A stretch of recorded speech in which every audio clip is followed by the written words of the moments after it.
हाल ही में केंद्र सरकार ने वन नेशन वन इलेक्शन का कॉन्सेप्ट इंट्रोड्यूस किया है, जिसके अंतर्गत देश में विभिन्न समय पर होने वाले चुनाव अब एक ही समय पर होंगे। और ये कौन-कौन से चुनाव हैं? ये आपके लोकसभा के चुनाव हैं, विधानसभा के चुनाव हैं, नगर निगम, नगर पालिका, नगर पंचायत, ग्राम पंचायत, ये जो सभी इलेक्शन आपके डिफरेंट टाइम पे होते थे, उन सबका वो सब किस में होंगे? 1 साल के भीतर-भीतर होंगे। ठीक है?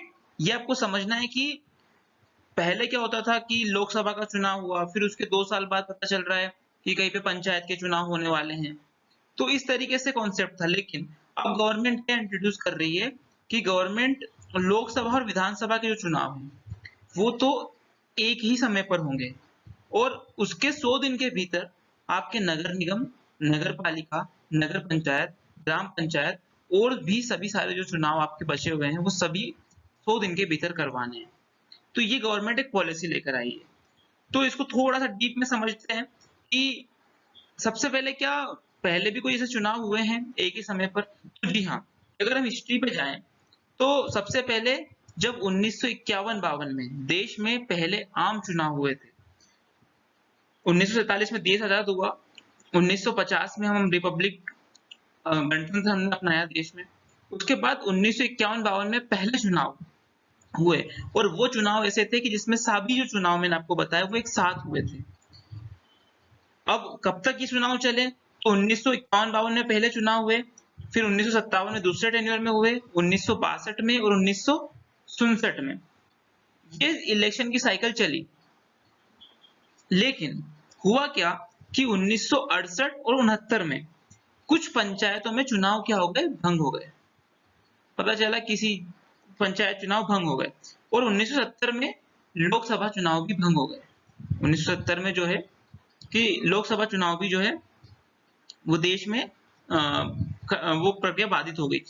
इस कारण से ये जो चुनाव की एक समय पर हो रहे थे, वो विभिन्न समय पर होने स्टार्ट हो गए।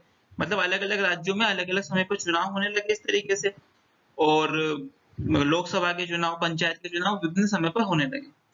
तो अब ये समझ में आ गया होगा आपको कि पहले होता था वन नेशन वन इलेक्शन, लेकिन वो बीच में चुनाव प्रक्रिया भंग हो जाने के कारण यह कॉन्सेप्ट 1967 तक चला। उसके बाद चुनाव डिफरेंट समय पे होने लगे। अब यूनियन कैबिनेट ने वापस इस प्रस्ताव को मंजूरी दे दी है।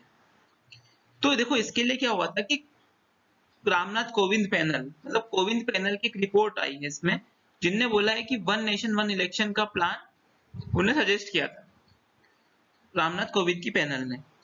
उसमें क्या तर्क दिए हैं और गवर्नमेंट का क्या कहना है उसमें कि इससे क्या होगा कि एक तो समय की बचत होगी, जो अलग-अलग समय पे चुनाव होते हैं उससे टाइम बहुत वेस्ट होता है और पैसा बहुत वेस्ट होता है, तो उससे ये चीजों की बचत होगी। उसके बाद इसके अपोजिशन पार्टीज का क्या कहना है कि ये एक इम्प्रैक्टिकल है और अननेसेसरी है। अब ये अपोजिशन का कहना है। अब इसमें आपकी क्या राय है? आप कमेंट सेक्शन में बताइएगा। तो ये देखा जाए तो एक इसलिए गवर्नमेंट ही ले आई है। अब हम बात करते हैं कि कब से लागू होगा। गवर्नमेंट ने तो अप्रूव कर दिया, लेकिन अभी हाल ही में 2024 में अपन जानते हैं कि लोकसभा के चुनाव संपन्न हुए। नरेंद्र मोदी की गवर्नमेंट फॉर्म हुई बीजेपी की। अब गवर्नमेंट ये चाहेगी कि ये 2019 में जब लोकसभा के वापस चुनाव होंगे, तब ये कॉन्सेप्ट लाया जाए। उससे क्या होगा, गवर्नमेंट बीच में भी भंग नहीं होगी केंद्र सरकार की। लेकिन इससे क्या होगा, जो राज्यों में चुनाव होते हैं, जैसे लेट सपोज मैं थोड़ा एग्जांपल समझाता हूं आपको। 2025 में अभी दिल्ली में इलेक्शन होने वाले हैं।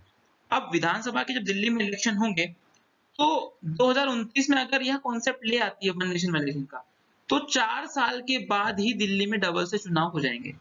मतलब 4 साल तक की सरकार चलेगी, उसके बाद वापस आपको चुनाव करवाने होंगे। और अगर सेम चीज कि अगर किसी राज्य में 2028 में चुनाव होने वाले हैं, तो वहां पे केवल 1 साल तक ही वो सरकार जो जीतेगी वो 1 साल तक ही चलेगी, फिर 2029 में वापस आपके चुनाव हो जाएंगे। तो इसे कर्नाटक में ये कंडीशन होगी, 2028 में वहां पे चुनाव होंगे और जो गवर्नमेंट वहां पे फॉर्म होगी वो 1 साल तक ही रूल करेगी। उसके बाद वापस आपको वन नेशन वन इलेक्शन का कॉन्सेप्ट अगर आता है, तो आपको वापस चुनाव में पार्टिसिपेट करना होगा। तो आई होप आपको ये समझ में आया होगा। Thank you. आपको